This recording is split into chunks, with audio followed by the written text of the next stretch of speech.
Eh bien, bonjour à toutes et à tous, bienvenue pour le talk du lundi. On ne s'est pas vu pendant 3 semaines, je dirais quelques mots sur la réunion de Clamecy, Laval, Annecy, puisque j'ai quand même été sur le terrain. Évidemment, cette semaine, si vous êtes à côté de Rennes, je vous retrouverai à Chartres de Bretagne. Évidemment, on aura une pensée pour Hélène qui est partie le 14 dernier mourir en Belgique, et surtout la mobilisation pour le 2 novembre qui est la journée mondiale pour le droit de mourir dans la dignité. À tout de suite.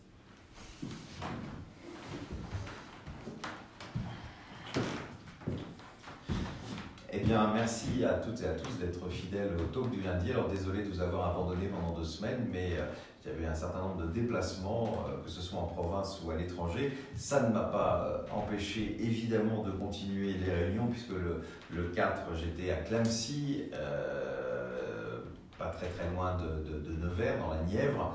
Beaucoup de monde le soir. Je dirais la même chose à Laval, où j'étais le 12, et à Annecy, où j'étais encore samedi. Je vous remercie pour votre mobilisation, pour vos témoignages aussi, et je pense notamment à Morissette qui était à la réunion d'Annecy et qui a témoigné pour France 3. Et je pense que c'est important à la fois que vous soyez mobilisés et que les adhérents que vous êtes soyez des militants, parce qu'on en a bien besoin en ce moment. Alors cette semaine, si vous n'êtes pas loin de Rennes, je vous retrouverai donc samedi matin à Chartres de Bretagne. Vous aurez toutes les infos sur les sites de la DFD et bien sûr sur les réseaux sociaux, et notamment sur mes propres réseaux sociaux.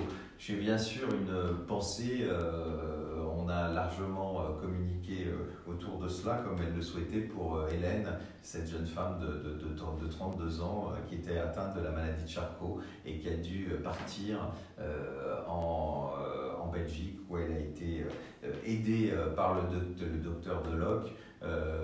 Voilà, est-ce que c'est encore normal qu'en 2019, des femmes doivent fuir notre pays pour mourir comme elles le souhaitent? La réponse est bien sûr évidente, et pourtant on a l'impression que ça n'a pas l'air de gêner tant de gens que ça. Voilà, donc une pensée pour elle, pour sa famille, pour son enfant. Voilà, c'est des choses qui sont quand même toujours très tristes, même si elle a pu, elle, et je pense que c'était, et c'est sûr, un grand soulagement pour elle, mourir comme elle le souhaite. Mais combien d'autres femmes, combien d'autres hommes sont obligés, eux, d'aller jusqu'au bout du bout et de mourir parfois dans des souffrances physiques et aussi psychiques très, très difficiles.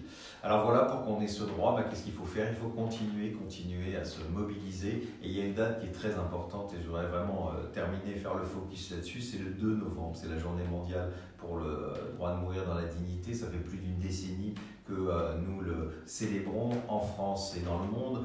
Pourquoi le 2 novembre? Parce que c'est la journée des morts, et que c'est cette date qui a fait un peu consensus avec les associations pour le droit de mourir dans la dignité dans le monde, à qui je faisais cette proposition il y a 12 ans.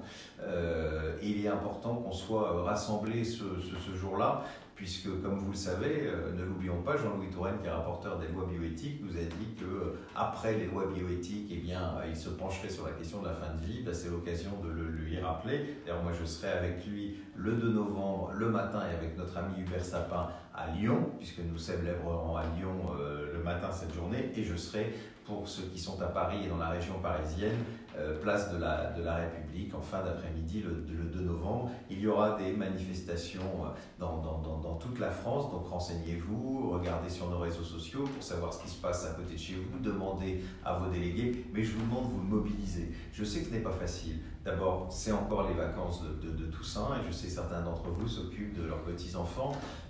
Et oui, le 2 novembre tombe à chaque fois pendant les vacances de Toussaint, mais cette année c'est aussi un samedi. Beaucoup d'entre vous seront rentrés, donc un jour aussi peut-être plus facile pour venir, parce que vous savez, il faut être visible aussi. Je sais que nous sommes très nombreux, on est plus de 70 000 adhérents. Beaucoup d'entre vous nous disent toujours il faut être dans la rue, etc. Vous avez cette occasion. Alors il fera peut-être pas beau, il va peut-être pleuvoir, ça dure jamais très très longtemps. En tout cas, voilà, c'est l'occasion en tout cas d'être là pour affirmer haut et fort que ce droit, il faut maintenant l'avoir. Donc je compte vraiment sur vous, et on aura l'occasion évidemment d'en reparler la semaine prochaine, puisque ce sera à quelques jours de ce 2 novembre. Mais aujourd'hui, regardez ce qui se passe dans vos départements. Si par exemple dans vos départements vous n'avez plus de délégués, que vous voulez vous-même organiser quelque chose, n'hésitez pas à appeler le siège, on peut vous envoyer de la documentation, vous aider à organiser un événement. Il faut qu'il y ait plus de 100 manifestations le 2 novembre, et je compte sur vous. Voilà, c'est terminé pour aujourd'hui. Merci à Geoffroy d'avoir filmé et on se retrouve la semaine prochaine. Et je vous le rappelle, mobilisons-nous le 2 novembre, c'est dans 10 jours. À bientôt.